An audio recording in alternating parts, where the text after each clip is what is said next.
Hello, hello. It is Sara Waggle, astrologer and leadership coach here from Moon Astrology Tarot. Y'all, I'm not going to lie, this is going to be a tough one. It's going to be a tough one. This is the moon in Scorpio. Moons and Scorpios are not always the happiest moons. And we, of course, already know the moon entering Scorpio squares Pluto, but it's also going to pretty much T-square Pluto and Venus in Leo. So that's the thing. And then we also will have the peak of the Mars-Uranus conjunction in Taurus. Taurus opposes Scorpio. So the Scorpio moon will oppose the conjunction. And the conjunction is also right on a fixed star called Algol, which is the head of Medusa. So, be careful with everything, your words, your actions.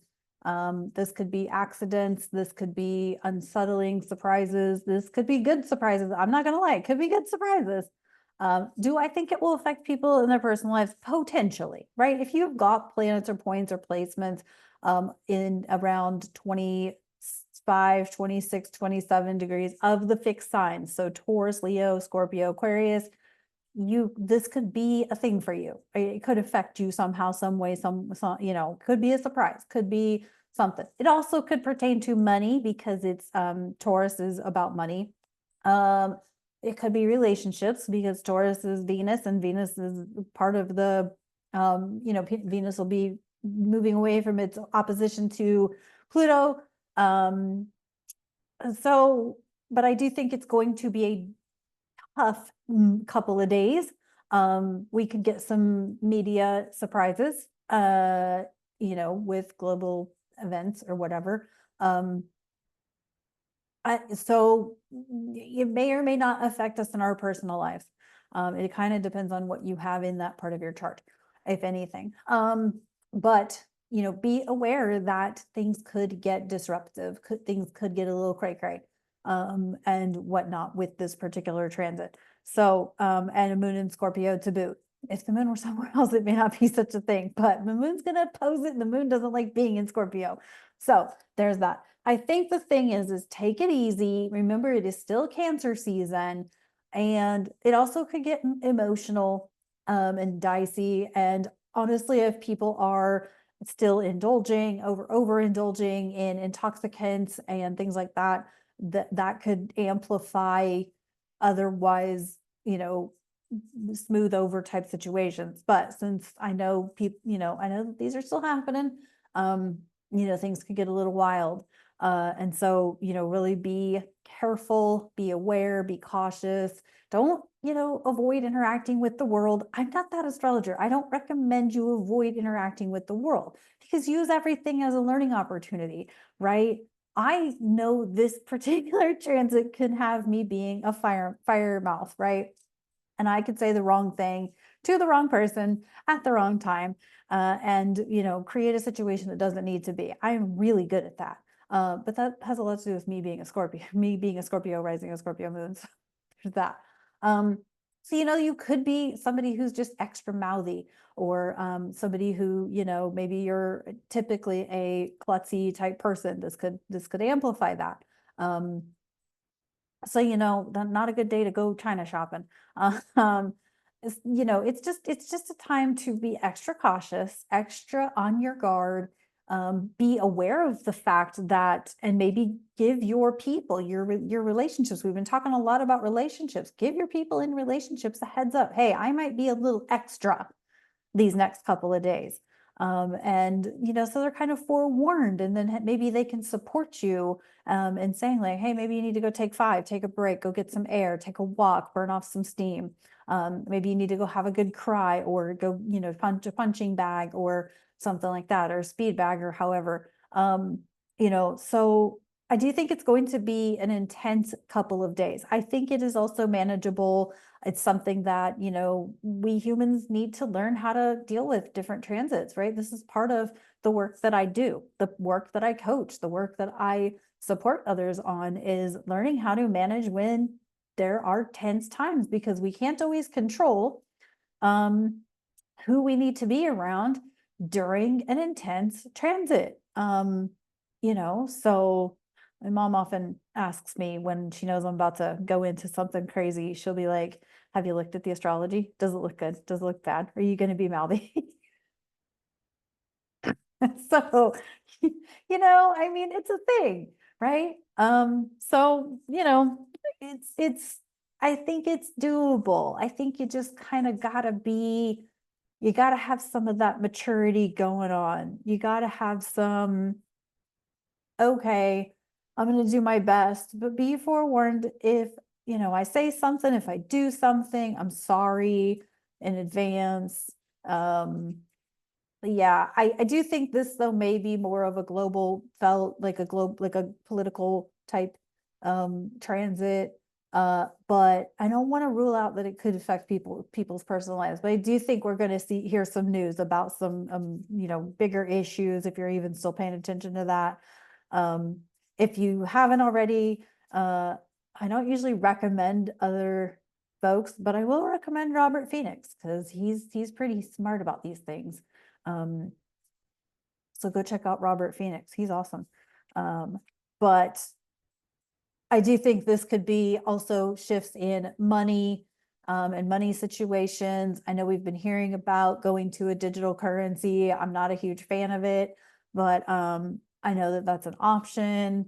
So, I mean, we could start hearing something about digital currency. We could start hearing something about new money systems in some capacity. I also know that the Republican convention is happening around this transit, so we can hear something out of that. Obviously, we're gonna, because don't they say who their people are? I don't know. So yeah, just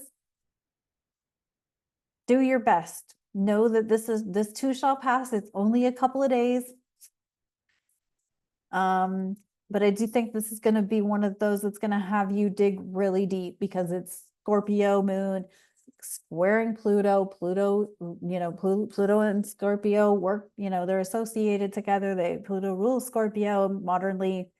This moon opposing that Mars, Uranus.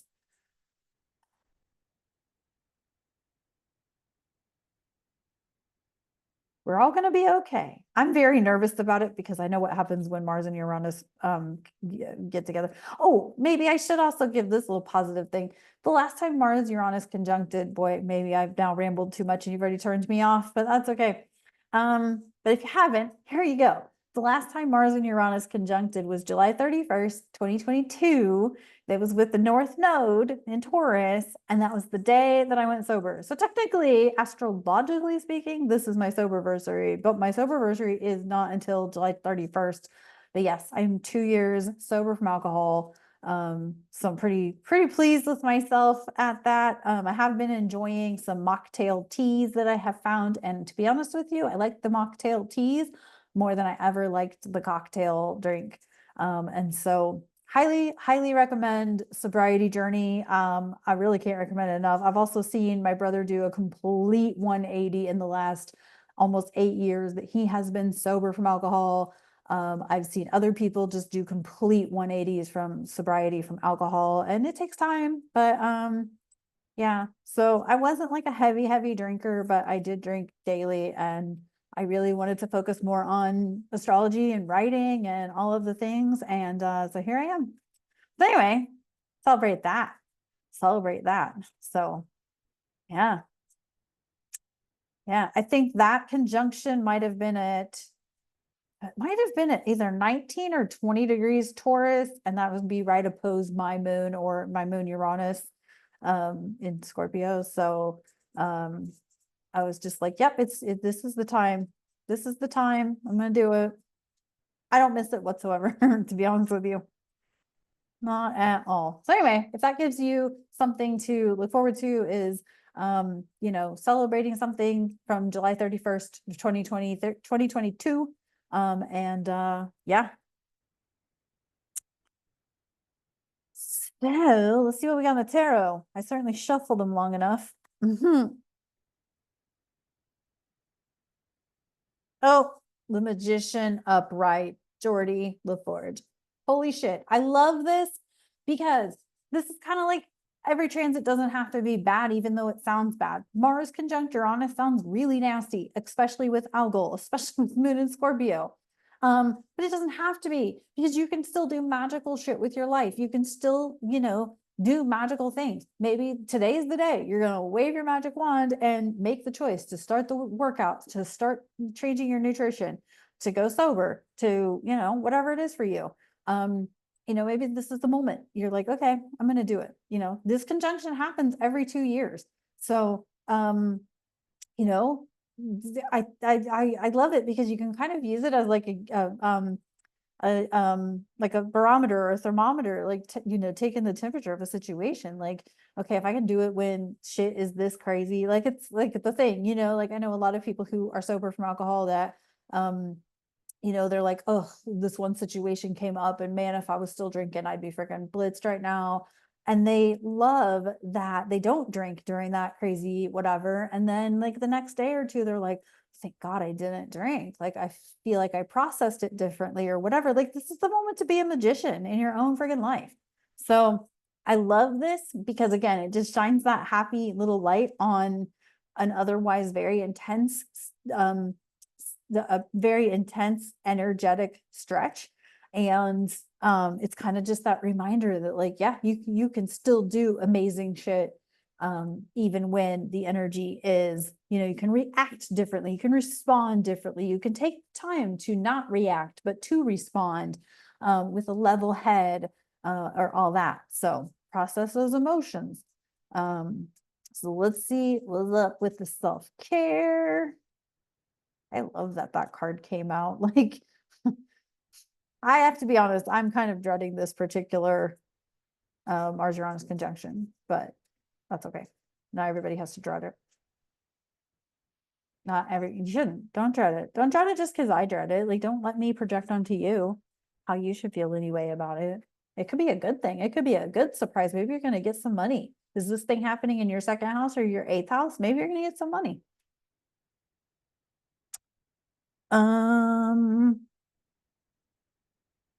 Abundance planning. See? What I just So yeah, maybe we're all gonna get some money. Maybe we're all gonna get some money. So abundance planning. Plan with what you're going to do with your money. Money is a neutral energy currency. It's a current. Waterfall, river, ocean. Waterfall, river, ocean. It's constantly in motion. Have it be moving. If you have money, use it, invest. Invest in, good quality food, good quality tea, good quality, I don't know, furniture, buy some good quality clothes, some good quality jewelry, good quality tattoo if that's your thing. Good quality cigar if that's your thing. This is the thing about appreciating the first world opportunities that we still currently have, because to be honest, we don't know how much longer we're going to have them. I think I've said that about Oreos for the last 2 years. Like, I'm gonna eat the Oreos now, because when are we not going to have Oreos to eat? Like, right? But also it's kind of like, planning to invest, planning to really wisely spend or invest your money into material possessions or experiences that are going to enhance your life. We only get this one life. I mean, yeah, we reincarnate, but we get this one life as we know it, right? So I'd say enjoy the shit out of it. All right, that's what I got for this. Sorry if this one sounded a bit negative. Again, don't take my projection. This could be good for you because depending on where it lands in your chart, it could be a good thing. It could be a great surprise. You could get a new boyfriend. You could get a new girlfriend. You could, I don't know, propose. Whatever. Maybe you're going to get an inheritance. Maybe you're going to win the lottery. I don't know. The thing is that every transit has a dark and a light to it. This one just looks a little sour because of that Moon in Scorpio. However, I think it's manageable if you have your, Saturn in Pisces, retrograde in Pisces, if you've got your maturities about yourself. This is a lot about maturity and being responsible with that Saturn retrograde. So anywho, all right, that's what I got for this Moon in Scorpio. I love you to leave a comment. Let me know how this one went for you. I would love to know how it went for you. I'll even drop a comment and let you know how my weekend went with this one. So you guys can see like, okay, well, it wasn't the bad. No, it'll be good. It'll be fine. We're all going to be fine. It's fine. Ross Geller. Okay. Anyway, talk to you on the next one. Bye.